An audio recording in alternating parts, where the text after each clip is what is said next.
सुप्रभात पिला माने वर्तमान आमे पंचम श्रेणी साहित्य कुसुम बहिर देशभक्त लक्ष्मण नायक विषयटी को पढ़ा। विषयटी को पढ़ा आगु आमे टिके लेखक परिचय विषय जानिबा। ए जो देशभक्त लक्ष्मण नायक यही विषयटी को लिखिचंती डॉक्टर गोविंद चंद्र चांद। से 1967 मसीहा मे मास 4 तारिख में जन्मग्रहण करथिले। तांका द्वारा रचना करा जायथिबा पुस्तक गुड़िक है अमर संतान, महान मुनि मनीषी, अतीत कहे कथा, ओडिया साहित्यर विकास और विवर्तन रे झंकार, स्मरणीय से शहीद इत्यादि। यही विषयटी तांका द्वारा रचना करा जायथिबा अमर शहीद पुस्तक आसी। एबे आमे देखिबा विषयटी को।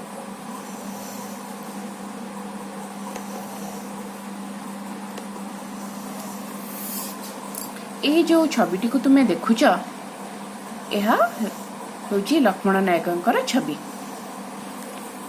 आकाश रे सूर्य चंद्र जदि सत्य तेबे मो माँ निश्चय स्वाधीन हेब। ये जो कथाटी तुम्हें शुणिल यह कौन सी गपर कथा नुहे किंबा यह कौन सी नाटकरू मध्य आसी नाही। यहाकू जने वीर पुरुष हासीखुंटरे झुलिबा पूर्वरु कहिथिले से आउ केही नुहंती, से होचंती आम ओडिशा माटीर वीर पुत्र देशभक्त लक्ष्मण नायक। यही कथाटी को कही जिबार 4 वर्ष परे कथाटी सत्य परिणत होइथिला। लक्ष्मण नायक देश पाई प्राण बलि देई आज समस्त हृदय रे अमर होई रहिछंती। एहा परे देखिबा लक्ष्मण नायक केउंठी जन्मग्रहण करथिले एवं तांकर जीवनी। लक्ष्मण नायक जन्मग्रहण करथिले 1899 मसीहा रे।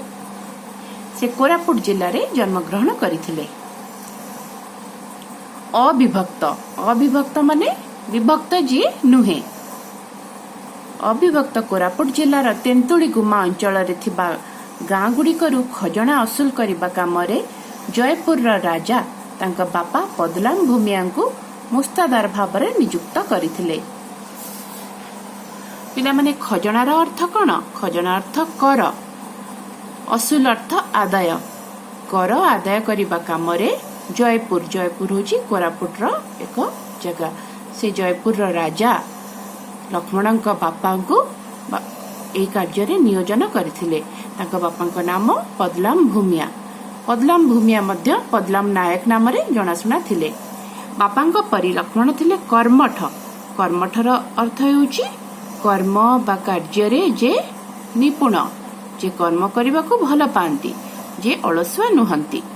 निज काम निजे करने को से खूब भल पाउथिले। मनरे तांकर पर आपना बा उच्च नीच भावना आदौ नथिला। समस्तक सहित से मिलीमिशी चलुथिले। लक्ष्मणकर बयस बढ़िला। बयस बढ़ी से युवक हेले। नुआ नुआ कथा तांक मुंडरे आसुथिला। से नायक पुआ, नायक परिवार पुआ। से बहुत निकटरू गरीब लोक मानकर दुख शुणती एवं ताकू बुझिबाकू चेष्टा करती।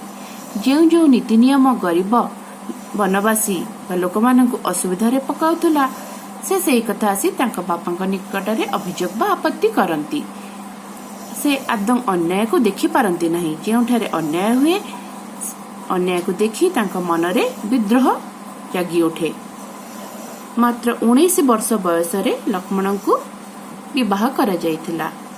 यार ठीक 2 वर्ष परे तांकर पुत्र संतानटे जात होइतिला, जार नाम रखा जायतिला रघुनाथ। सेतेबेळु तांका बापा पदलाम नायक वृद्ध होई जायतिले। से आउ दायित्व संभाळी पारु नथिले। सेथिपई से तांका पुत्र लक्ष्मण को मुस्तादार भाबरे बाछिथिले। जयपुर राजा मध्य एही प्रस्ताव अर्थ तांका पुत्र लक्ष्मण को मुस्तादार भाव नियोजन करबा प्रस्तावटी को स्वीकार करथिले। स्वीकार करले माने राजी हेले। सेही दिन ठारू लक्ष्मण भूमिया परिवर्ते लक्ष्मण नायक भावे समस्तक द्वारा परिचित होइथिले। पिला माने आज एतिकी थाओ। या पर क्लास रे हमें यार परवर्ती जिनस गुड़िक पढ़िबा। धन्यवाद।